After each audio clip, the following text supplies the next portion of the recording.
மாடித்தோட்ட நண்பர்கள் அனைவருக்கும் வணக்கம். இப்போ நீங்கள் பார்க்குறது வந்து இது தண்டுக்கீரை.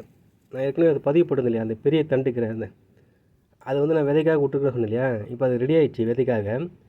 அது இப்போ காஞ்சிருக்குது. இப்போ வெயில் இல்லாதனால ரொம்ப முழுமையாக காயல. இப்போ அதுலேருந்து நான் விதை எடுக்க போகிறேன். கொஞ்சம் கசக்கிட்டு இங்கே பாருங்கள், கொஞ்சமாக உங்களுக்கு காமிக்கிறேன். எவ்வளோ விதை இருக்குது பாருங்கள்.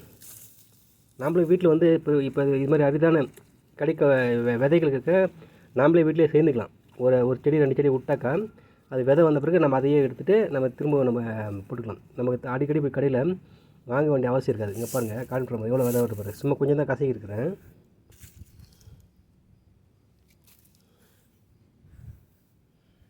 பாருங்கள், இதான் தண்டுக்கிற விதை எப்படி இது பாருங்கள். சும்மா கொஞ்சம் தான் பண்ணேன். இப்போ நம்ம இது மாதிரி இதை எடுத்துகிட்டு பேக் பண்ணி எடுத்து வச்சுனாக்கா நம்ம சும்மா இவ்வளோ போட்டால் போதும். இதிலே நம்ம நிறைய கீரை எடுக்கலாம். சும்மா மாடி தோட்டத்தில் இருக்கிறவங்க. நன்றி ஃப்ரெண்ட்ஸ்.